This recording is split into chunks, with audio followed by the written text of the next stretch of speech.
The Line is a linear smart city under construction in Saudi Arabia in Neom, Tabuk province, which is designed to have no cars, streets, or carbon emissions.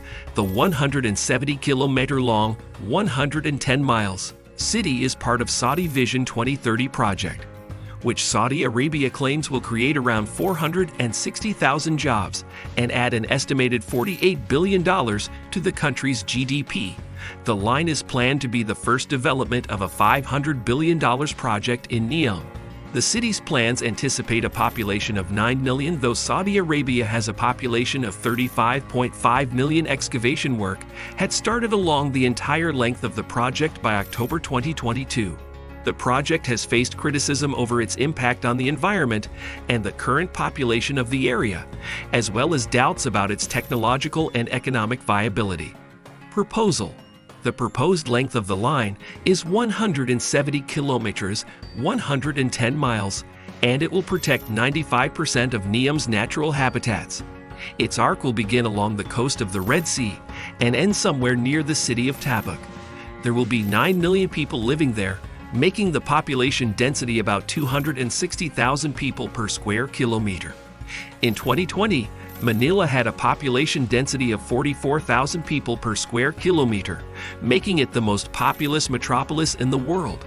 The proposed layout for the line has two mirror image structures separated by an outdoor plaza, with a combined width of 200 meters, 660 feet, and height of 500 meters, 1,600 feet. Although a large amount of greenhouse gases will be released during building, the city is said to run totally on renewable energy once completed.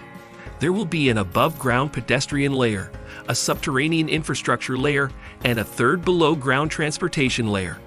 Residents will be compensated for contributing data to the line, and artificial intelligence will watch the city and employ predictive and statistical models to uncover ways to improve citizens' daily lives. Some estimates put the price tag at $1 trillion, while others put it at between $100 and $200 billion, 400 and 700 billion Saudi riyal. The Saudi government estimates that it will add 180 billion SAR, about $48 billion, to GDP by 2030, along with creating 460,000 new employment and encouraging economic diversification. History about the Line City. While looking like a futuristic idea, the line incorporates many aspects of architectural fantasies from the industrial era. Spanish urban architect Arturo Soria envisioned a tramway-based linear metropolis in 1882. Due to lack of backing, he only applied part of his proposal to a Madrid neighborhood. French architect Yona Friedman proposed an integrated, modular, and vertical spatial city to alleviate urban sprawl in the 1950s, but it remained an academic curiosity. In the 1960s, the Italian avant-garde group Superstudio proposed the continuous monument, an architectural model for total urbanization, which would blanket the earth but was unfeasible and useless.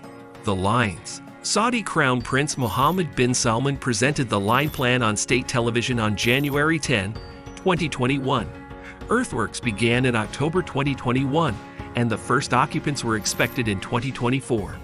The first phase was set for 2030 in July 2022. Bin Salman's statement and promotional video on July 25, 2021, increased media coverage of the initiative. Critics said the proposal would produce a dystopian and artificial facility that had already displaced the Huaytat indigenous tribe and would affect bird and wildlife movement. In October of 2022, drone footage released by OutSky confirmed that construction on the line was underway and excavation works were taking place along the entire length of the project. Construction. The line will consist of connected communities, which are called modules. The total structure will consist of 135 modules of each 800 meters in length and 500 meters tall. Architects. The project administration made architects sign secrecy agreements, thus no websites mentioned the line. Norman Foster and Francine Hauben from Mekanu withdrew from the project owing to human rights and environmental concerns, according to Sudushi Zeitung. The paper also reported that David Ajay, Ben van Berkel, UN Studios, Massimiliano Fuxas, the London office of the late Zaha Hadid, Rem Koolhaas, Lava, Delugan Meisel, and Wolf D. Prix from Coop Himmelblau are still on board. The Suducci criticized architects' moral hypocrisy and sustainability. Modules 40 to 50. Until March 2023, more than 4,500 piles were driven in Module 43, reaching a peak of 60 piles a day. From this point on, piling work is shifting towards Module 45, 46, and 47, which are located at the marina. Excavation of about 1 million cubic meters of earth is taking place each week at the marina. Reception. Princeton University Assistant Professor Marshall Brown told the zine that large-scale urban planning will be impossible to attain the clean, futuristic style portrayed in the concept image due to the many aspects involved. Hélène Chartier of C40 Cities linked the line to Soria's 1882 design and a 1965 New Jersey linear settlement idea. 24. Dutch architect Winnie Maas said he would love to live in such an environment, but its monotonous profile in the concept image would allow unfavorable wind flow across the interior.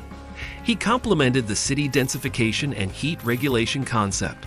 Philip Oldfield of the University of New South Wales said city management, not aesthetics, would determine quality of life. You cannot build a 500-meter-tall building out of low-carbon materials, Oldfield added. The 170 kilometers profile would block nearby ecosystems and migratory animals like highways, and the mirrored facade would harm birds. In the world's hottest place, 2 suns will irradiate a territory.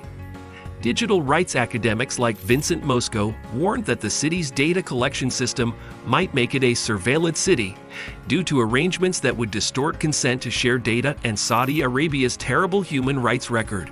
NEOM CEO Joseph Bradley claimed the organizers were tackling privacy issues and that Saudi Arabia had a personal data protection statute. The Saudi government's pursuit of the city was also scrutinized. After refusing to leave their hamlet for the NEOM and megaproject, Hawaiitet tribal members Shadley, Ibrahim, and Attallah al-Huwaiti were executed in October 2022. Abdul Rahim al-Huwaiti, Shadley's brother, was shot dead by security forces in April 2020 in his home in Al-Kariba, Tabuk Province, after posting videos on social media opposing the displacement of local residents for NEOM. Feasibility. According to the architect and urban planner Etienne Bou-Abdo, the 3D images presented are not classical 3D architecture images, and the designers of the project have rather called upon video game designers. More worryingly, among the various ideas presented as the basis of the project, there would be, according to him, a lot of technology that we don't have today. Many of the project's other key announcements, particularly in the areas of energy and transportation, are based on technologies that do not even exist in prototype form.